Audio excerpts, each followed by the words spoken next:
yaitu terkait dengan menyempurnakan wudu. Hadis-hadis yang berbicara terkait dengan salat secara umum maupun berbicara masalah kesempurnaan salat jamaah kita, salah satu penyebab terbesarnya itu adalah karena wudu yang sempurna. Mungkin antum bertanya, kita lihat misalnya hadisnya. Nabi katakan, "Man tawadda'a lis-salati fa asbaghal wudu." Barang siapa yang berwudu untuk mengerjakan salat, lalu dia menyempurnakan. Nah, kalimat ini sering dipakai juga dengan kalimat dalam riwayat lain, "Idza tawadda'a ahadukum fa ahsanal wudu." Jika salah seorang di antara kalian berwudu lalu dia membaguskan wudunya. Riwayat lain mengatakan menyempurnakan wudunya. Mungkin Anda bertanya, gimana sih cara menyempurnakan wudu? Gimana sih cara membaguskan wudu? Karena kalau kita lihat hadis-hadisnya, contoh misalnya, "Man tawadda'a lis-salati fasbaghal wudu." Barang siapa yang berwudu untuk salat, fasbaghal wudu, kemudian dia menyempurnakan wudunya, tsumma masya ila salatil maktubah, kemudian dia pergi untuk salat wajib, fasallama ma'an nas wal jamaah fil masjid ghafarallahu lahu dzunubahu, kemudian dia pergi untuk mengerjakan salat wajib bersama manusia atau dengan berjamaah atau di masjid, Allah akan mengampuni dosa-dosanya. Nah, inilah yang akan coba kita singgung pada malam ini. Seperti apa sih gambaran wudu yang sempurna? Seperti apa sih perintah Nabi kita menyempurnakan wudu ini? Nah, ini kita akan coba singgungkan antum secara bertahap. Memang biasanya mengupas wudu ini baru selesai itu 2 kali pertemuan dan butuh 2 jam. 2 jam, paling tidak 4 jam baru selesai. Nah, malam ini dari kesini aja udah gitu.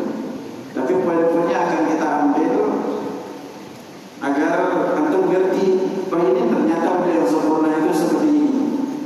Jangan sampai nanti justru seringnya kita berwudu, tapi justru kita nggak tahu gambaran wudu yang sempurna itu seperti apa sih. Nah, kata Imam rahimahullah, kalau penjelasan para ulama terkait dengan makna isbaghul wudu, kalau kita tanya hadis-hadis yang mengatakan makna isbagh, apakah yang dimaksud dengan kalimat isbagh? Ya. Nah, hadis-hadis ini di dalam Al-Quran pun Allah jelaskan kepada kita di antara makna kalimatnya atau beberapa kalimat, wa asbagha alaihi ni'amahu, dan Allah itu isbagh atas nikmatnya. Nah, para ulama tafsir menjelaskan ada makna wa awfaha, Allah menetapkan terus menerus memberikan nikmatnya. Nah, kalau di dalam bahasa Arab, kalau penjelasan Ibnu Qudamah yang disebut dengan isbagh adalah umirna isbaghul wudu dalam riwayat Ali Amr Sabighat. Imam Abdullah menjelaskan dalam surat Saba ayat 11 ini, mana isbagh itu umirna isbaghul wudu, kami diperintahkan untuk menyempurnakan wudu, wa itmamu wal mubalaghatu fi, yaitu kita menyempurnakan wudunya. Dan dalam penjelasan Ibnu Qudamah meratakan air ke seluruh bagian anggota yang wajib dibasuh. Nah, adapun kalau dibilang man tawadda'a fa ahsanal wudu, barang siapa yang berwudu lalu dia membaguskan wudunya, karena 2 kalimat ini, isbaghul wudu, ahsanal wudu, ini yang sering di dalam hadisnya. Ini suaranya jelas atau menggaung? Ganggaung berarti, makanya coba diminta. Nah, diminta kayaknya suaranya mau ganggaung. Apa minta?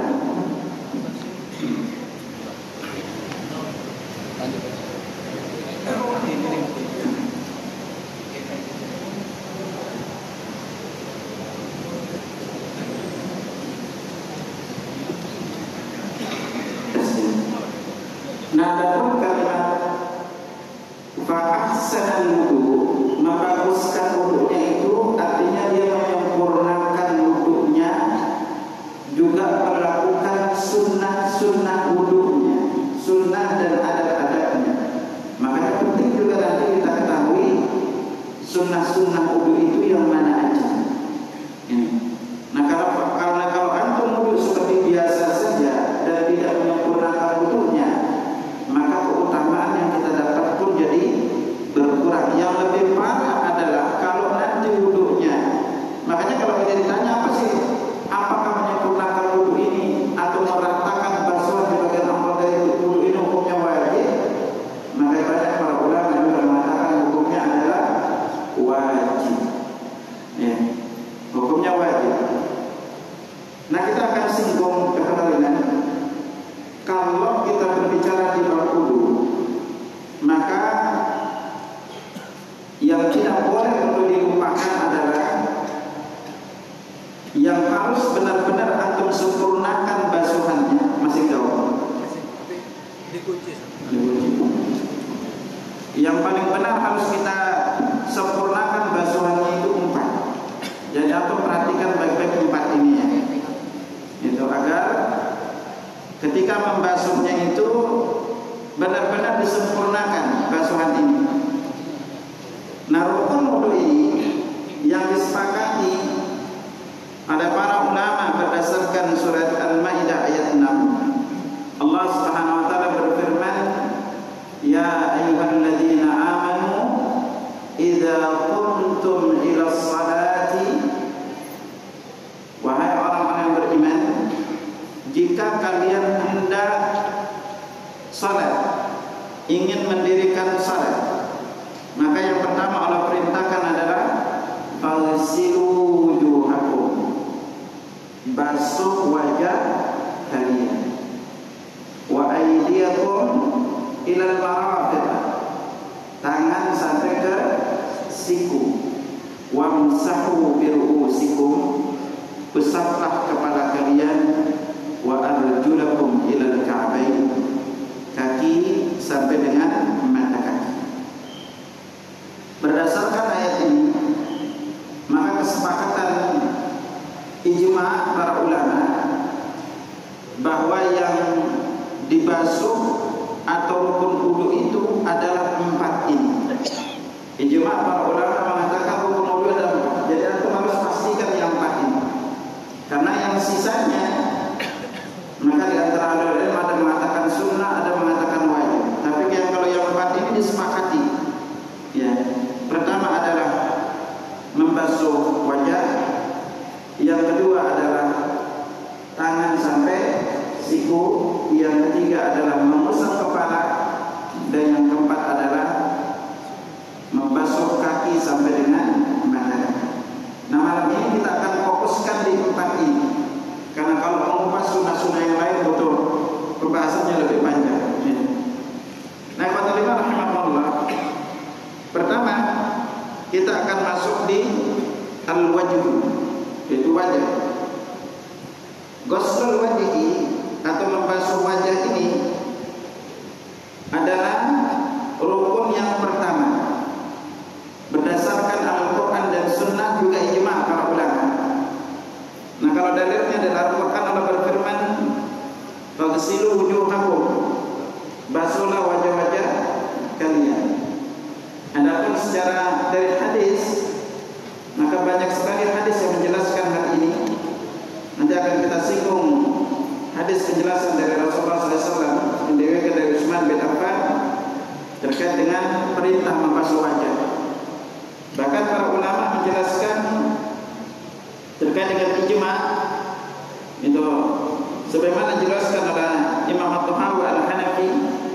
Beliau berkata, "Nazarna fi dzalika fara'ina al-a'dha' allati qad ittafaqu 'ala fardiyatihi fil wudu' al-wajh wal yadan wal rijlan wal ra's." Kata Imam At-Tahawi Al-Hanafi, kami melihat di dalam anggota wudu yang disepakati oleh para ulama tentang wajibnya adalah wajah, kedua tangan, dua kaki dan kepala. Kata beliau. Juga dijelaskan oleh Imam An-Nawawi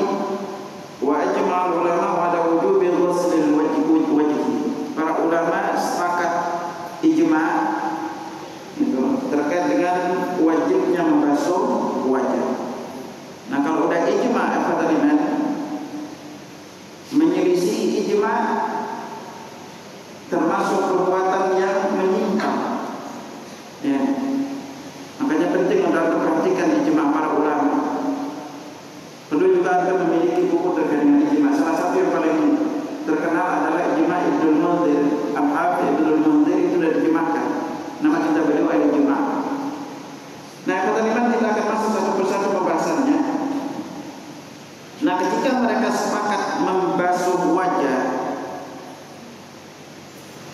maka yang perlu kita bahas di sini adalah haddul wajhi tulan wa ardan.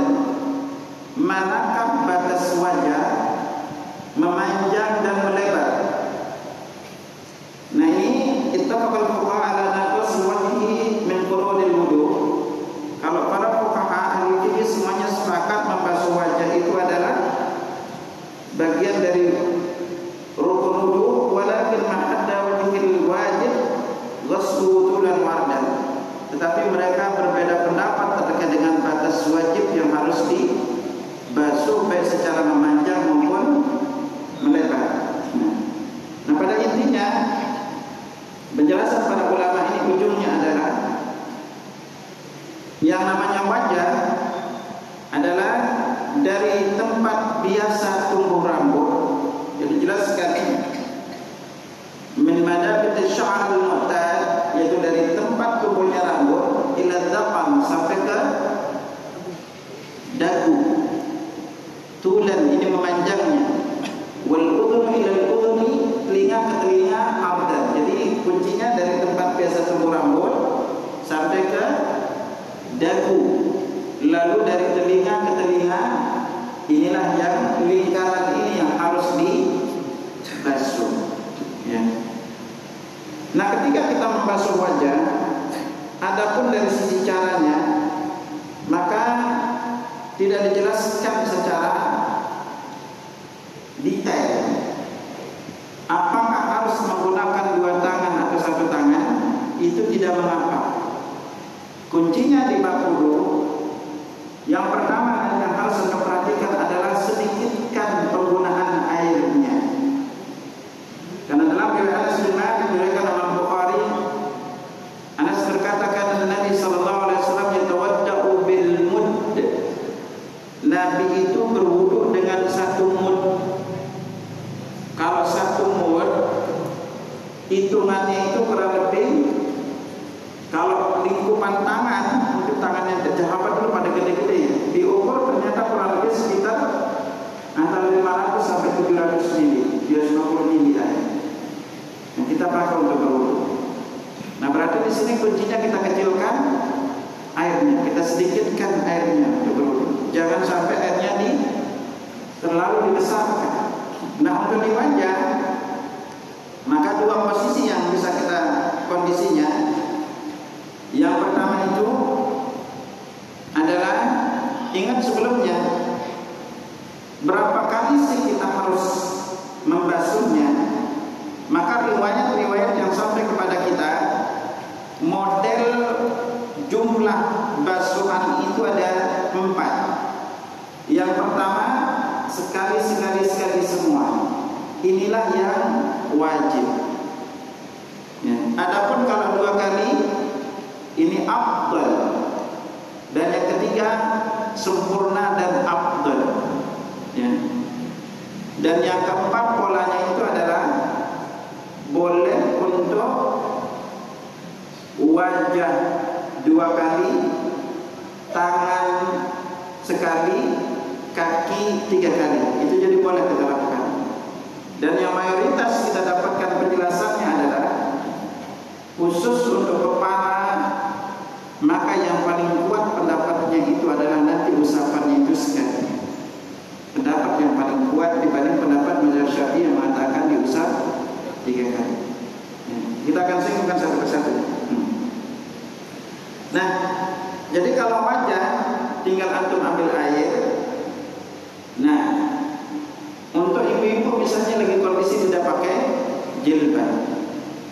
Nah maka sebelum berwudu sebenarnya ada tahapan yang harus dilakukan, yaitu membersihkan semua penghalang sampainya air wudu ke tempat yang dibasuh. Harus dibersihkan. Ya kayak misalnya cat, kutek sejenisnya. Ibu-ibu apalagi kalau pakai bedaknya tebal, itu rada harus dilunturin. Jangan sampai nanti pas basuh wudu, basuh muka cuma ditepok-tepok aja mukanya gini. Itu tidak, harus diratain basuhan. Maka boleh menggunakan dua tangan atau ambil air dulu di satu tangan lalu dituang ke yang kanan, baru terus di muka digosok. Ya. Nah makanya di sini jangan sampai, atau perhatikan, ketika kita berwudu, antara ketika kita wudu ini dan menggosok muka ini kan ada jedanya. Kalau airnya gede yang mancur, berapa banyak yang kebuang airnya? Ya Pak, coba aja Anda berarti ketika Anda berwudu ngambil air nih, itu lalu gosok muka, ini kan airnya mancur terus gitu. Makanya kebanyakan saudara kita di Indonesia kalau wudu taruh aja galon di bawahnya, selesai wudu penuh galonnya. Udah berapa banyak yang kebuang airnya? Makanya kecilkan aja. Kalau bisa antum lakuin, tuang airnya, matiin kerannya, gosok muka. Nanti hidupin lagi, tampung, baru antum matiin, taruh sini, gosok muka.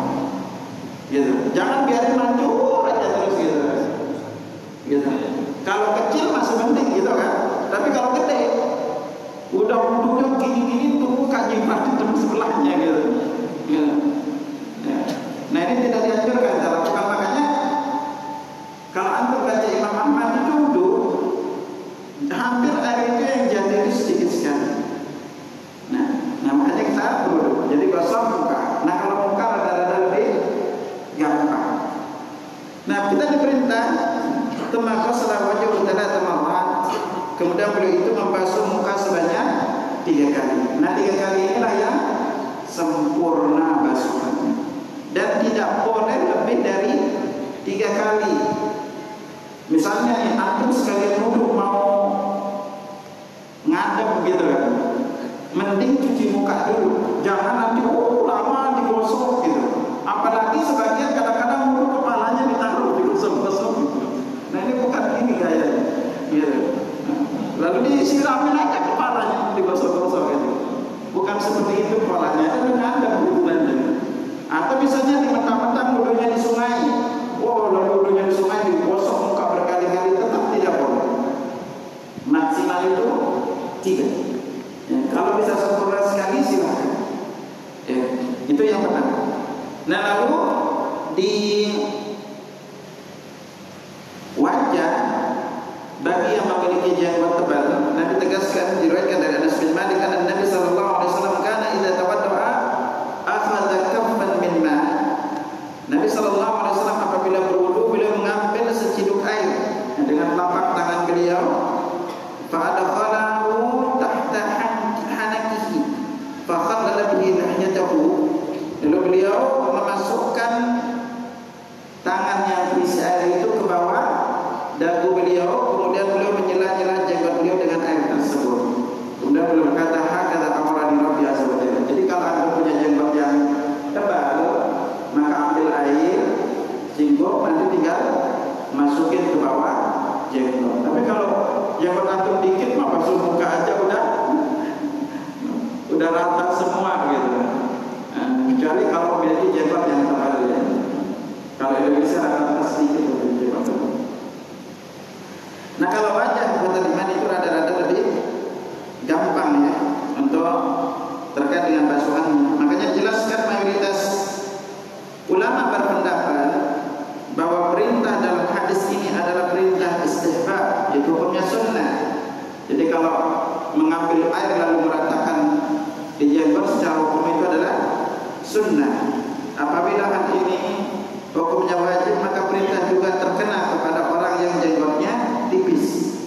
Ya, makanya secara hukum ini sunnah. Imam Ahmad, Imam Malik, Syafi'i, Ahmad, Laits beserta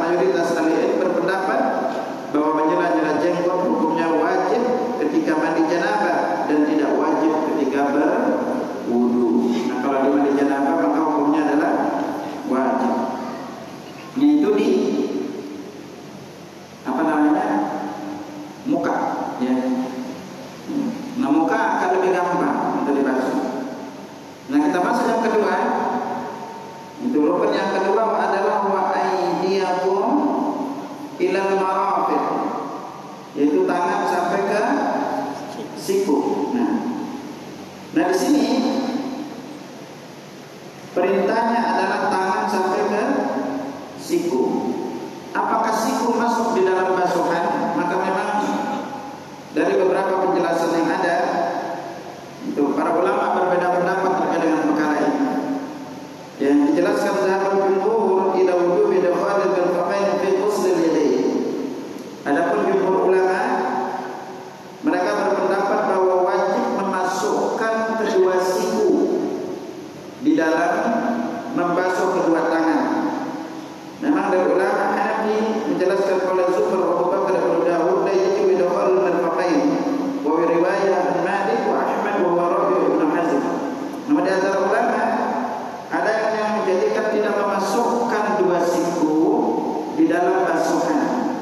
Nah, tapi praktek-praktek yang ada dari Nabi SAW, maka pendapat yang paling kuat itu adalah memasukkannya ke dalam bagian yang dibasuh. Karena memang ada perbedaan pendapat di antara para ulama, apakah makna ila di kalimat wa aydiyakum ilal marafiq maknanya itu ma'a atau bersama siku, atau batasnya itu hanya sampai ke siku saja. Nah, inilah yang menjadikan perbedaan pendapat di antara mereka. Tetapi riwayat-riwayat yang sampai kepada kita dari praktek gurunya Nabi SAW dan pendapat mayoritas ulama, yaitu memasukkan siku ke dalam basuhan tangan. Nah, adapun riwayat yang sampai kepada kita dari Umar bin Aban, jadi kalau antum pelajaran di bab wudu, maka hadis yang paling komplit terkait dengan penjelasan sifat wudu Nabi adalah hadis yang diriwayatkan dari Umar bin Aban maula Utsman. Yani budak Utsman yang bernama Umar bin Aban ini paling lengkap wilayah perawinya. Nah, di antara perintahnya sekali lagi wa aydiyakum ilal marafiq, tangan sampai ke siku. Berarti basuhan itu dari tangan sini ke siku, ya. Nah, siku ini masuk basuhannya. Makanya kalau di dalam riwayat Abu Hurairah, boleh itu membasuhnya itu sampai ke ke atas siku, ya, sampai ke ini, nah, lengan basuhnya. Kalau Abu Hurairah sampai ke lengan, nanti kaki beliau itu sampai ke betis. Nah, ini menjadi pemutus bahwa praktek sahabat itu sampai menjelaskan sampai ke sini basuhannya. Nah, salah satu kekeliruan yang terjadi di antara para jamaah ketika membasuh tangan adalah seringkali yang dibasuh itu adalah kanan kiri. Ini yang keliru. Nah, karena dalam riwayat Utsman bin Affan dijelaskan tsumma ghasala yadahul yumna ila al-mirfaqi thalathan. Nah, 3 marrat. Kemudian beliau membasuh tangan sampai ke siku sebanyak 3 kali. Jadi kanan dulu 3 kali, tsumma ghasala al-yusra mithla dzalik. Kemudian beliau membasuh yang kiri seperti itu. Jadi jangan antum basuhnya itu kanan kiri. Ini yang keliru. Nah, kalau kita membasuhnya menggunakan airnya mancur, maka lebih aman, ya. Jadi kalau airnya mancur, antum tinggal basuh ke sini, digosok. Nah, apabila lengan tangannya ini sempit, maka mau nggak mau harus dibasuh. Karena kalau sampai tidak kena basuhannya, maka wudunya tidak sah. Karena ini adalah rukunnya.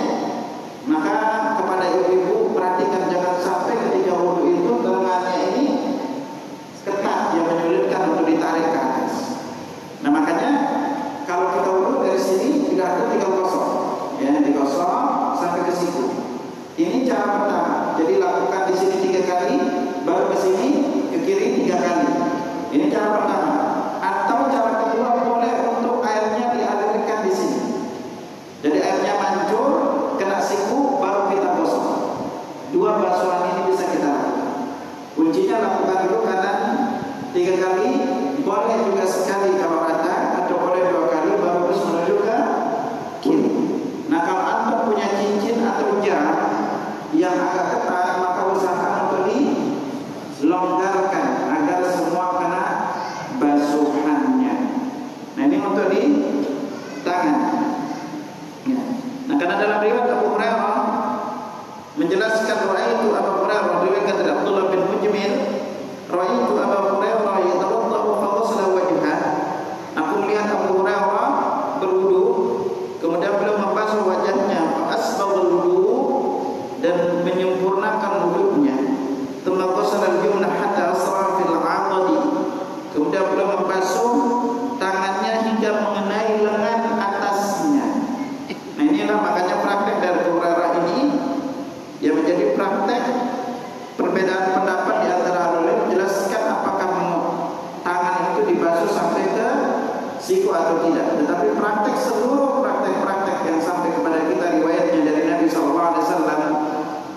hadis Imran bin Haban maupun riwayat dari Abu Hurairah, semuanya memasukkan siku di dalam basuhan anggota tangan.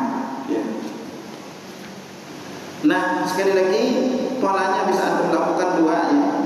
Yang pertama itu bisa dari sini ke sini ngalirnya, kita basuh sekali, atau bisa dari sini ke sini. Dua-duanya boleh untuk dilakukan. Ya. Nah, adapun rukun berikutnya yang kita basuh itu adalah yang diusap itu adalah kepala. Nah, Allah Subhanahu wa taala berfirman, "Wamsahu bi ru'usikum." Usaplah kepala kalian. Nah, adapun perintah untuk mengusap kepala tadi memang khilaful ulama fil qadril wajib masfuhu min ar-ra'si. Para ulama memang di sini berbeda pendapat berapa kadar yang diusap dari kepala. Kenapa berbeda pendapat? Perbedaan pendapat ini terjadi, Allah Subhanahu wa taala berfirman dalam surah Maidah ayat 6 ini, "Wamsahu bi ru'usikum."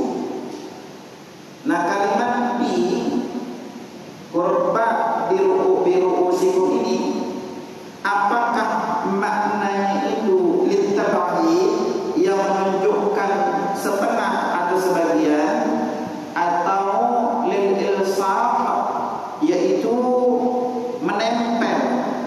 Nah, inilah yang terjadi perbedaan pendapat di sini. Ya.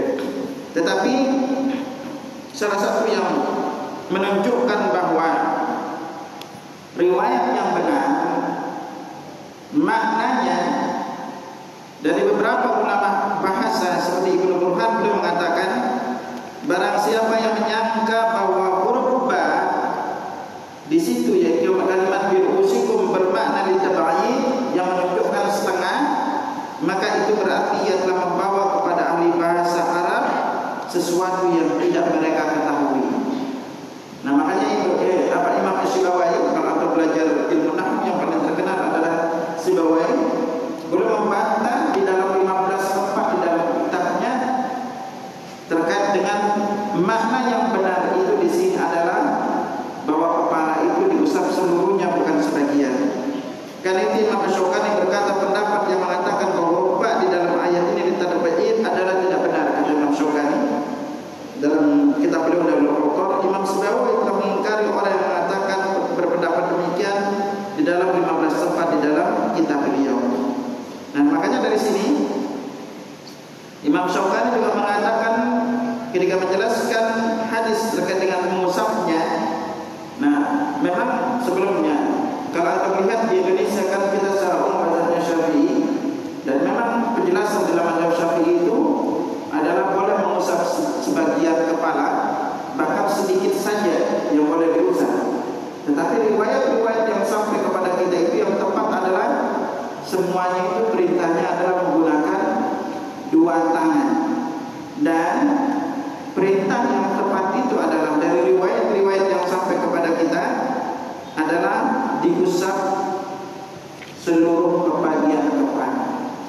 Nah, di sini di dalam masalah kepala perintahnya itu mengusap, bukan membasuh. Ya, perintahnya adalah mengusap, bukan membasuh. Makanya jangan sampai nanti ketika antum wudu kepalanya dibasuh, jadi sekalian muncul dikit-dikitin aja kepalanya. Itu juga tidak boleh gitu. Sekalian basah-basahin kepala, ini nggak boleh.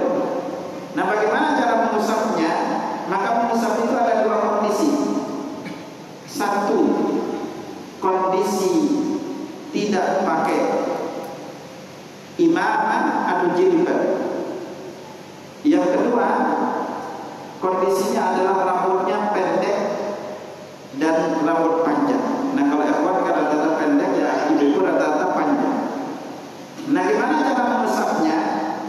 Maka sebagaimana diriwayatkan dari Abdullah bin Zaid al-Ansari, Nabi sallallahu alaihi wasallam masahu bi yadayhi.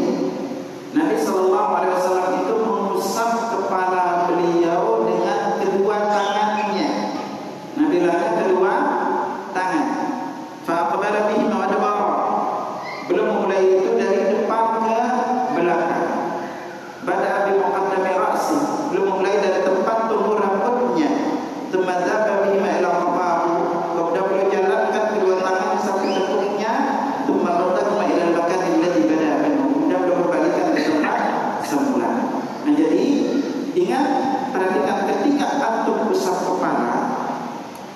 kalau airnya mancurnya gede, berapa banyak yang kebuang. Makanya ketika antum usap kepala, karena perintahnya adalah usap, cukup hanya tangan yang basah. Bisa antum ambil air sedikit, lalu antum tutup keran, kembalikan ke tangan, basahin tangan. Kalau tangan udah basah, itu udah cukup. Nah makanya sekarang kalau kita rambutnya pendek, maka mulailah dari tempat tumbuh rambut, lalu jalankan ke belakang sampai ke tengkuk, kemudian kembali lagi ke tempat semula. Nah bagaimana dengan telinga? Maka telinga itu mengikuti, sekalian masuk ke dalam telinga, lalu kita usap sekali aja. Maka tidak kita dapetin contoh banyak saudara kita punya yang ditepok tidaknya. Jadi diambil gitu. Telinganya terus tinggal digini-gini aja di telinga, yakin gini-gini. Ya. Ini air mancur terus gitu. Berapa banyak yang kebuang. Nah, makanya cukup dengan ambil air dan dengan usaha kebalik, lalu tinggal ke telinga sekali aja. Nah perintah di telinga, makanya ketika menjelaskan hadis ini Imam At-Tirmidzi berkata, dalam bab ini ada juga hadis yang diriwayatkan dari jalan Muawiyah Al-Miqdam bin Ma'di Karim dari Aisyah. Beliau juga mengatakan hadis Abdullah bin Zaid adalah hadis yang paling sahih dan paling baik dalam bab ini. Jadi dibandingkan hadis-hadis yang lainnya. Imam Syaukani dalam Al-Mu'tabar berkata hadis ini sebagai dalil diperintahkannya mengusap seluruh bagian kepala. Makanya ini yang paling sahih riwayat yang dibanding mengatakan sedikit. Nah itu tadi kondisinya adalah ketika memakai atau tidak memakai jilbab atau tidak memakai imamah dan kondisi rambut pendek. Bagaimana kalau rambutnya panjang?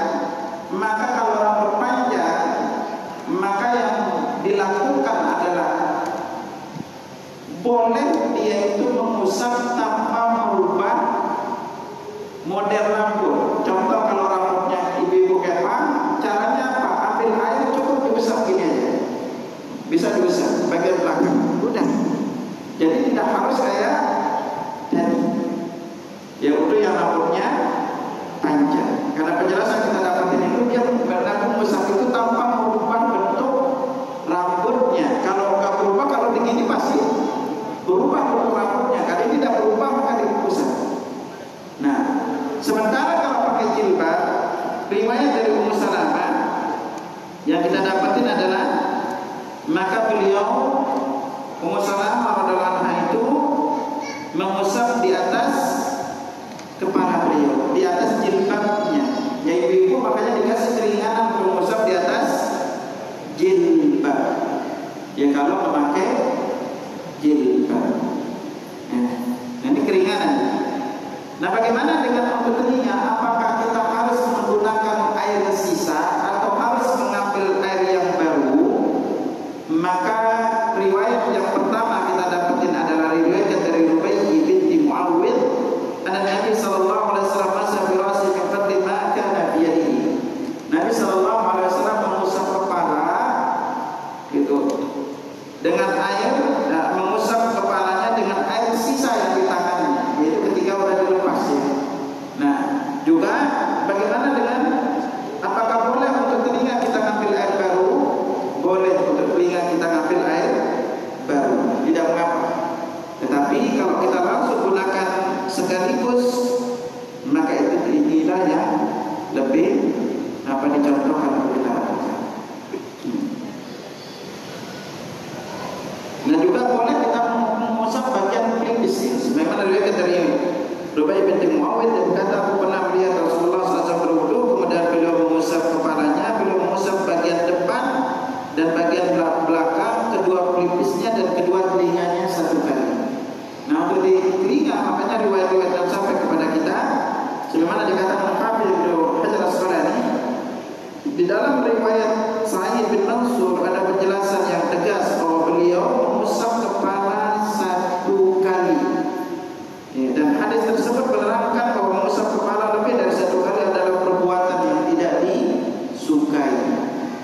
Imam Syaukani berkata hadis-hadis itu menunjukkan menurut sunnah mengusap kepala hanya sekali saja. Nah inilah di wilayah kepala ya. Jadi makanya banyak sekali lagi saudara-saudara kita yang kalau mengusap kepala itu sekali yang ditepok jidatnya. Ya antum lihat aja Indonesia ini gitu. Jadi yang ditepok jidatnya. Ini air mancur aja, telinga cuma diambil aja dia. Terus gini, ini berapa lama coba air mancur gitu coba. Maka sekali ini telinga lebih baik tuh basahin tangan, tutup keran baru diusap. Ya, ini biasa. Baik. Nah baru selanjutnya adalah kaki. Allah tegaskan kepada kita wa arjulakum ilal ka'bayn. Kaki sampai dengan mata kaki. Nah pertanyaan yang sering jadi pertanyaan adalah apakah kaki termasuk yang dibasuh atau hanya diusap saja? Memang di dalam qiraah ayat ini ada dua qiraah. Ada yang mengatakan wa arjulakum, lamnya itu fathah. Juga dalam riwayat lain bacaannya wa arjulikum. Nah bagaimana yang mengatakan wa arjulikum bacaannya maka kaki itu diusap. Silakan Azan.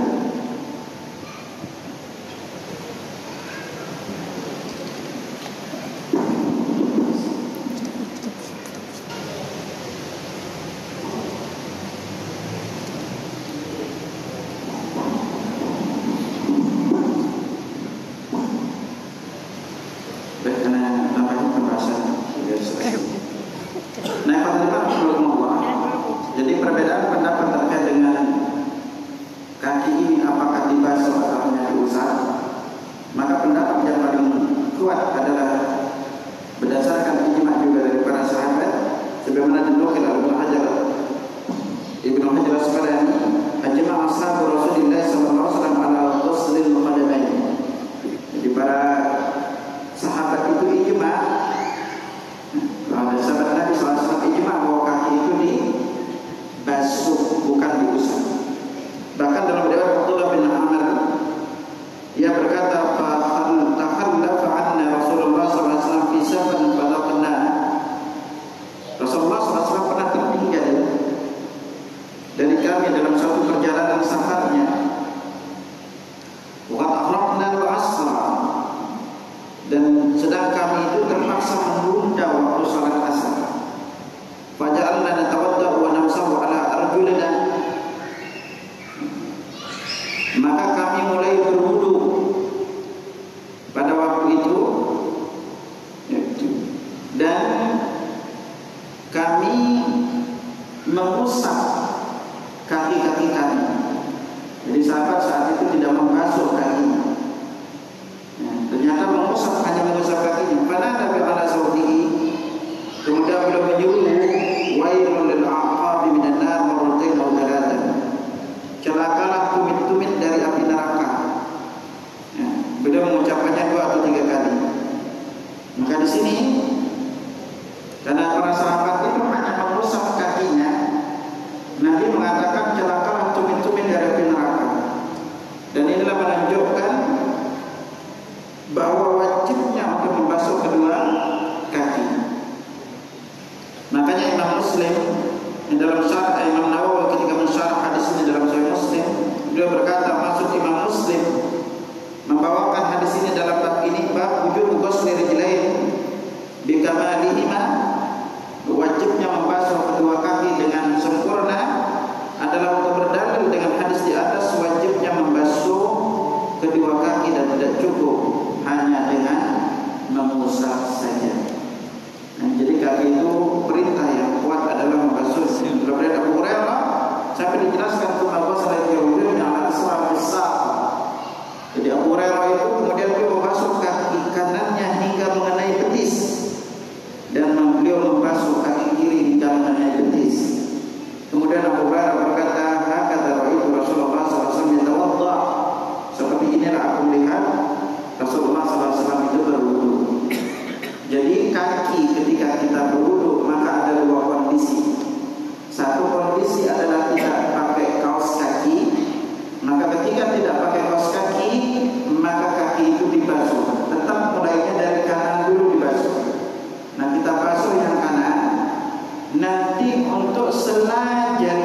jarinya itu kita menggunakan jari kelingking, ya, bukan menggunakan kedua tangan.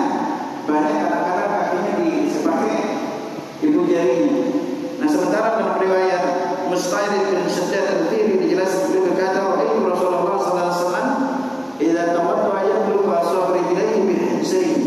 Aku lihat Rasulullah sallallahu alaihi wasallam menjelah jari-jari kaki beliau dengan menggunakan jari kelingking beliau. Jadi makanya jari-jari salah jari kelingking kita menggunakan, salah jari kaki kita menggunakan jari kelingking untuk meratakan basuhannya. Ya. Bahkan dalam riwayat Ibnu Abbas dijelaskan, idza tawadda'ta fa khallil baina asabi yadayka wa rijlayka. Jika kamu berwudu, maka selalah jari-jari tangan dan kakimu. Dalam riwayat dijelaskan, asbiqul wudu wa khallil baina asabi. Sempurnakan wudu dan selai-selailah jari jemari. Nah, ini perintah. Makanya bagusnya itu kalau bisa ketika kita wudu itu ada tempat duduknya. Kalau nggak ada tempat duduknya, paling tidak ada posisi kaki. Karena kebanyakan kalau bapak-bapak wudu bisa terpelanting gitu. Tapi kalau ada tempatnya kan paling tidak aman untuk membasuh kaki. Nah, ini penting untuk diperhatikan kepada pengurus masjid agar tempat wudunya itu nyaman untuk dipakai ketika, kalau enggak bisa dipakai untuk agar ada tempat duduknya. Jadi para lansia di banyak masjid ada selalu polanya dua, ya. Ada yang khusus tempatnya duduk, ada yang dibiayakan untuk yang muda. Jadi yang usia bisa dengan duduk. Nah, ini kalau di kaki. Nah, lalu salah satu kemudahan yang Islam berikan kepada kita adalah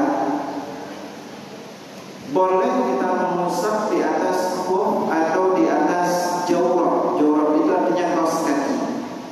Adapun persyaratan untuk mengusap di atas khuf maupun di atas kaos kaki adalah apabila kita berwudu dulu, lalu kita pakai kaos kaki yang menutupi mata kaki, atau memakai sepatu yang menutupi mata kaki, maka kita boleh untuk mengusap di atas kaos kaki atau sepatu apabila wudhu kita batal dan kepingin berwudhu lagi. Ya. Caranya bagaimana? Nah, pertama kita lihat, ya, apabila kaos kakinya yang panjang lalu sepatunya tidak menutupi mata kaki, maka sepatu harus dibuka. Apabila kaos kakinya pendek tetapi sepatunya yang menutupi mata kaki, berarti tidak usah dibuka. Caranya gimana? Jadi cukup basahin tangan, lalu kaki kita usap bagian atasnya aja. Jadi usap bagian atasnya, dibuka kanan kiri juga diusap. Nanti diusap bagian atas, kanan kirinya diusap, apalagi tampak bawahnya lagi. Maka ini bukan itu yang diusap, cukup usap atasnya aja. Nah, bagi yang mungkin sehari semalam, bagi yang musafir 3 hari 3 malam. Jadi sekali lagi 2 kita duduk, kita bisa usap sekaligus 2 kaki kita. Nah, ini keringanan yang Allah berikan kepada kita, terutama ibu-ibu. Kalau udah pakai kaos kaki dan batal, antum juga kalau berwudu atau dalam perjalanan pakai kaos kaki atau musim dingin, maka cukup ini keringanan yang Islam berikan kepada kita untuk kita mengusap di atas kaos kaki atau di atas kaki, di atas sepatu kita. Nah, ini kemudahannya. Jadi pada intinya kata lima, yang disebut dengan menyempurnakan wudu itu adalah meratakan basuhan di anggota wudu, terutama yang 4. Nah, setelah untuk berwudu, maka kita disunnahkan untuk membaca doa setelah wudu.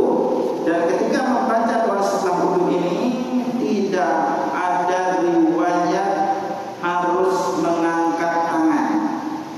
Yang kedua, tidak ada riwayat khusus menghadap ke arah kiblat. Nah,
akhiratnya sampai Indonesia ada gitu. Ya, sampai Indonesia ada ketemunya ya. Kreatif gitu. Adapun pada kita pakai riwayat yang kedua dari Abu Sa'id Al-Khudri, Rasulullah SAW bersabda, "Man tawaddu'a," itu kama umira, barang siapa yang berwudu lalu dia setelah berwudu dia membaca subhanakallahumma wa bihamdika asyhadu an la ilaha illa anta astaghfiruka wa atubu ilaik. Kalau dia baca doa ini, Nabi tegaskan tsumma kutiba fi raqqin, kemudian bacaan ini ditulis di kertas yang putih, wa tubi'a, dan disimpan pada pusar ila yaumil qiyamah, dan tidak akan pecah sampai dengan hari kiamat. Ini dua doa model yang bisa antum baca, doa setelah wudunya. Ya, tapi kalau kita wudunya di kamar mandi, maka keluar dari kamar mandi dulu baru membaca doa ini. Jadi belum nanti kita kupas sunnah-sunnah wudunya seperti apa, yang membatalkan wudu, yang boleh kita lakukan dari wudu itu apa. Nah, ini perlu juga antum tahu. Dari antara perkara yang perlu antum ingat adalah banyak kaum muslimin itu ketika setelah berwudu itu takut mengelap bekas wudunya. Jadi biarin aja basah. Padahal dalam riwayat Aisyah dijelaskan bahwa Nabi sallallahu alaihi wasallam memiliki handuk sendiri untuk mengelap bekas wudu beliau. Ya. Nah, sama juga ketika berwudu, salah satu perkara yang takut banyak dilakukan kaum muslimin adalah berbicara. Banyak yang takut mau ngomong. Kalau berwudu ditanya, "Yuk aja ngomong gitu." Boleh kita berbicara di saat wudu kalau diperlukan. Ya. Gitu. Apakah kita menyentuh najis juga membatalkan wudu? Tidak. Ini memang bagian-bagian kita tulis. Tidak membatalkan wudu ketika kita menyentuh najis. Apakah boleh berwudu tanpa busana? Boleh. Yang penting jangan di luar. Jadi boleh berwudu. Atau selesai mandi berwudu silakan. Ya, boleh berwudu tanpa busana. Nah, banyak sebenarnya poin-poin yang harus kita tahu terkait dengan wudu ini. Ya, cuma karena waktu.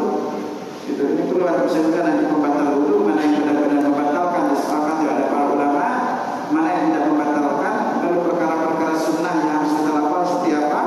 Karena yang kita kupas baru rukunnya, belum nanti dari awalnya berwudu itu. Ya. Wallahu a'lam bishawab. Ada yang tanyakan? Silakan.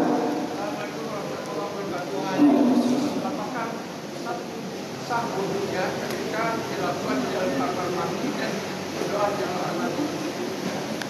Ya bisa, kalau berwudu di kamar mandi itu boleh. Ya, kalau antum berwudu di kamar mandi itu tidak mengapa.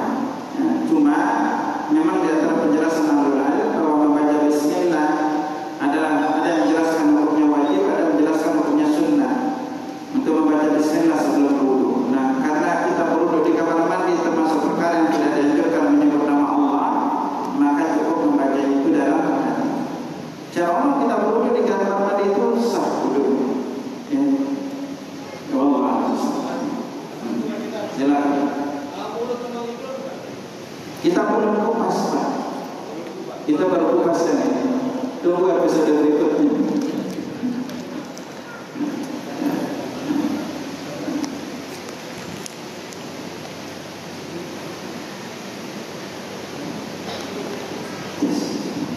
Bismillah. Ada kebiasaan kita di wudu kalau di masjid kan memang mengalir gitu ya. Nah, ada kita biasanya menaruh makanan itu di bawah keran, airnya mengalir. Itu usapan itu hitungannya bagaimana Ustaz? Ketika kita nggak melepas tangan di air, jadi tetap dialirkan 1, 2, 3 itu kalau udah termasuk 3 itu tetap biasa. Pada intinya ketika antum membasuhnya, kalau antum alirin terus dan sekaligus rata, itu tidak mengapa. Ya, antum itu biasa sekali ketika dibasuh dan rata semua, itu sekali dan itu antum udah yakin rata, itu tidak mengapa pakai sekali. Ya, kalau antum pakai kayu tangan, ingat ketika antum berwudu, kalau pakainya itu kayu, kan boleh sebenarnya berwudu itu kita dituangkan oleh orang lain. Makanya riwayat Umar bin Abad, Utsman minta air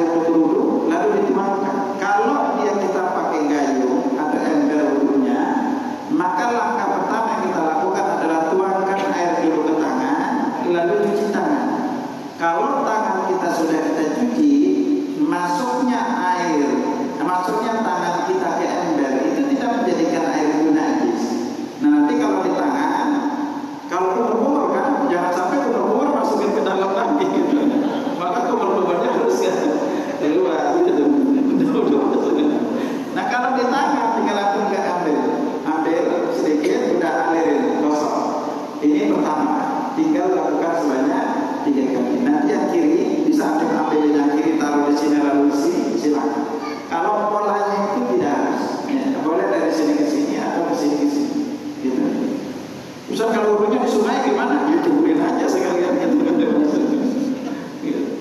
Itu dari sisi yang penting kuncinya rata, suaranya rata. Tapi yang dilarang itu adalah terlalu lama. Udah airnya ngalir, busuk aja gini. Ini kelamaan. Gitu. Makanya sebenarnya antum lebih sedikit itu bisa, yang penting rata kita basuh. Kalau udah rata ya udah. Dan jangan sampai nanti kalau antum itu banyakkan ragunya di wudunya. Makanya banyak yang wudu dari awal airnya maju, bismillahirrahmanirrahim, macam-macam bacanya gitu. Ini setan gede. Padahal wudu itu sederhana aja. Tapi seringkali kita dibuat itu ragu-ragu. Nah, yakin aja. Ini contohnya justru kalau antum ragu-ragu semakin lama wudunya. Ini basuh kan gosok udah rata selesai. Jangan dibuat kayak 3 ragu gosok lama digosok tangannya itu. Itu termasuk perkara tidak dianjurkan. Apalagi nampak airnya gede gitu kan. Udah ada gede, perasaan lama gitu kan.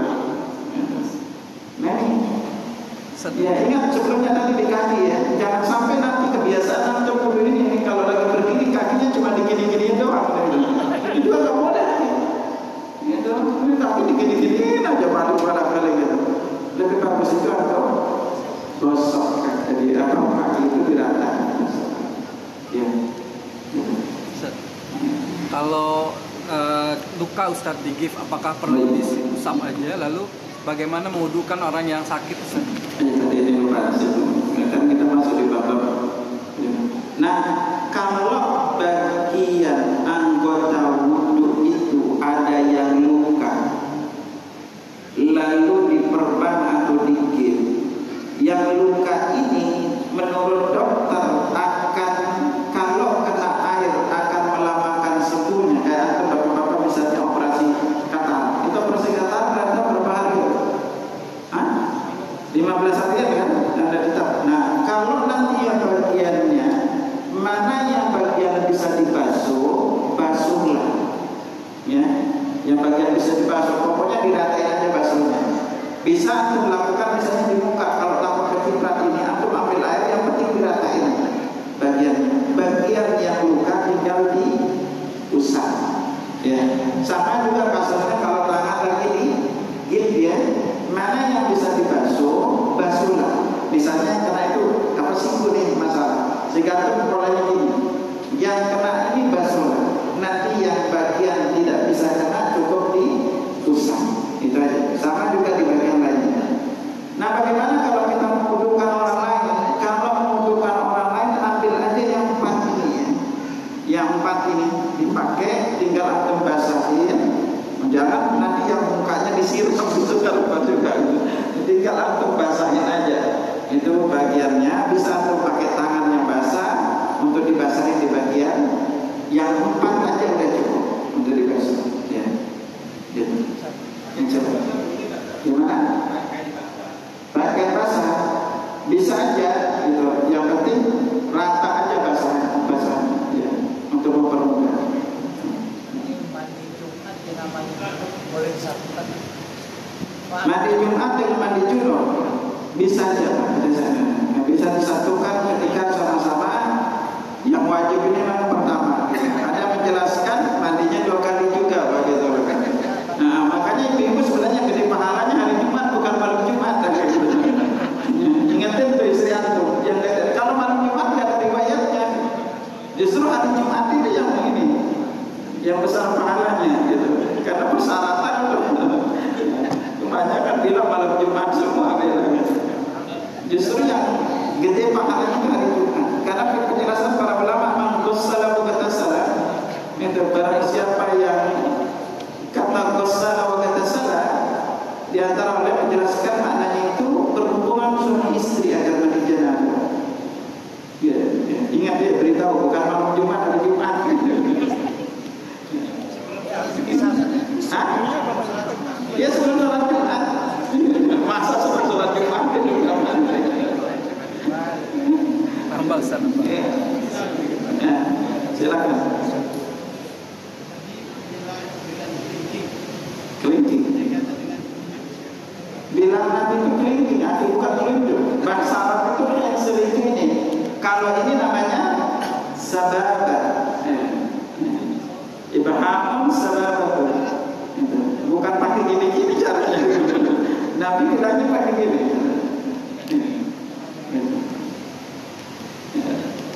Ingat pakainya kalau yang mana kita pakai kanan atau kiri? Biasanya untuk yang kotor-kotor pakainya kiri. Ada lagi?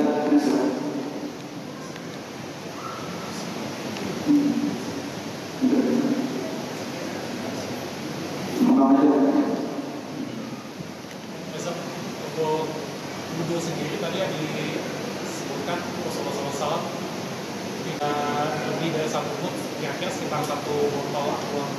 Lebih. Kalau penjelasannya kemarin ada dapat terakhir berapa sih ukuran satu mut? Ternyata itu kurang lebih sekitar 700 mili, 600 mili. Berarti sekitar lebih dari. Iya, sebenarnya bisa segini itu bisa. Kita harus sering praktek wudhunya itu sedikit lebih. Sisanya diminum. Ya. Sering kali ada ya pengendara motor, apalagi kita lah ya sering datang dari cuaca yang panas sekali, kita ingin menyediakan diri. Nah itu mau nggak mau karena kita tinggal di Indonesia yang banyak sekali airnya, jadi kadang jalan luas sekali pakai air itu. Nah boleh nggak sih kita menyediakan diri itu? Lalu kalau pakai sunatnya dengan air secukupnya atau sama saja? Nah, ketika mau menyegarkan diri jangan dicampur dengan wudhu. Mending antum segerin diri dulu. Contoh misalnya antum mau cuci muka nih, punya macam-macam bahan cuci muka, mending cuci muka dulu. Jangan cuci muka sambil wudhu, karena kalau cuci muka sambil wudhu pasti boros.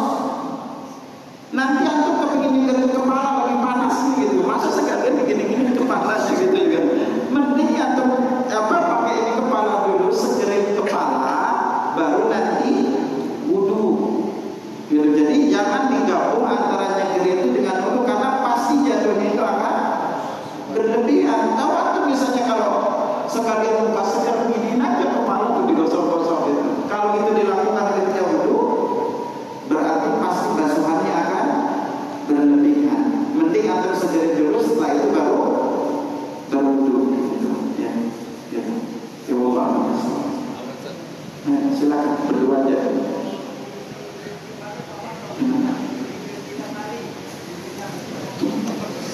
Kalau lebih dari 3 kali Nabi katakan wa man zada ala dzalika faqad asaa wa ta'adda wa zalama.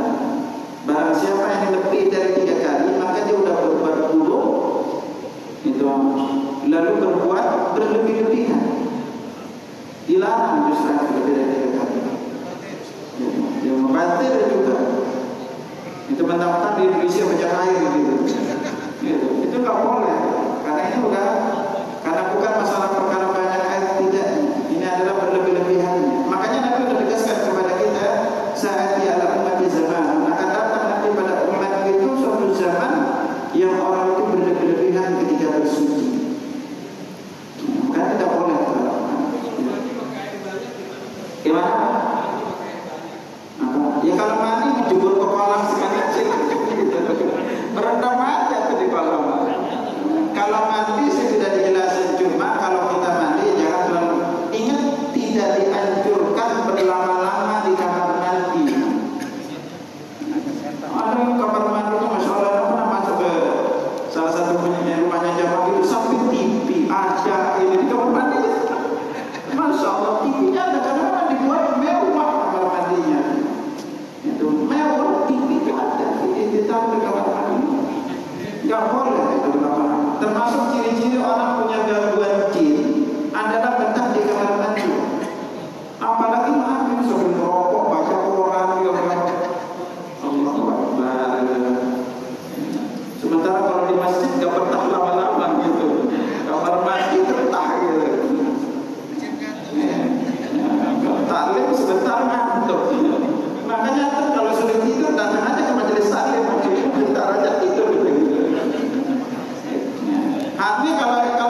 Jadi tidak boleh berlama-lama.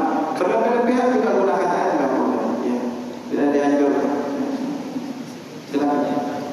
Kalau tahu dulu tapi sambil berenang,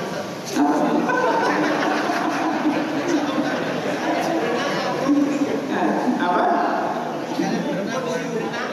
Sambil berenang. Ya. Mandi junub sekali. Mandi junub sekalian.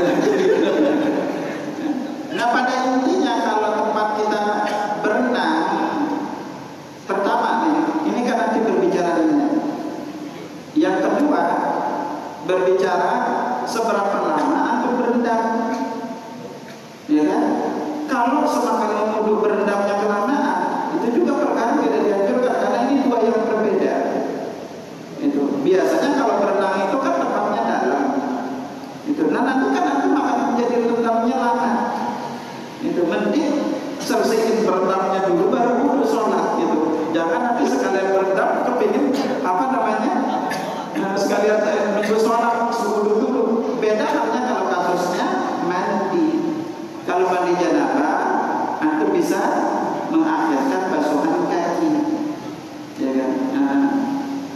Ya karena perkara ini tidak terjadi di zaman Nabi, ya aneh-aneh aja di zaman kita. Ya, mending antum puasin dulu berenang, mandi puas baru wudhu belakangan daripada nanti belum berenang apa wudhu dulu gitu. Secara hukum memang sunnah hukumnya kalau kita mau mandi itu wudhu dulu. Sunnah juga. Antum boleh kalau mandi biasa atau mandi wajib itu wudhu dulu silakan. Ya tapi wudhu dulu gitu, bukan berenang sambil wudhu. Ya Allah. Silakan. Wudhu itu kan dengan sholat itu menjadi satu bagian. Jadi dia menjadi wajib. Dia menjadi wajib kalau mau sholat. Jadi sholat tidak sah tanpa wudhu. Nah kalau wudhu dengan kita ingin melakukan aktivitas lain di luar sholat, kan ada sebagian orang yang melakukan wudhu misalnya dia ingin mencari nafkah atau dia ingin berperang atau segala macam, itu disunahkan nggak Ustaz? Ini sebenarnya pembahasan berikutnya. Ya salah satu memang kita sangat dianjurkan jaga wudhu. Bahkan Nabi Sallallahu Alaihi Wasallam bersabda, beliau jelaskan, la yuhafidhu 'alal wudu illa mu'min. Tidaklah yang jaga wudhu itu menjadi seorang mukmin. Jadi kita dianjurkan itu terus dalam keadaan wudhu. Bahkan batal atau berwudhu, batal wudhu itu sangat dianjurkan. Bahkan ciri khas orang mukmin itu jaga wudhu. Ya kecuali bapak-bapak mungkin agak sulit jaga wudhu ya. Wudhu sebentar kentut gitu. Ada masalah. Dianjurkan setiap batal atau wudhu itu lebih afdal. Bahkan Nabi juga katakan la yuhafidhu, tidaklah yang menjaga wudhu itu kecuali seorang mukmin. Ini menunjukkan keistimewaan terus menerus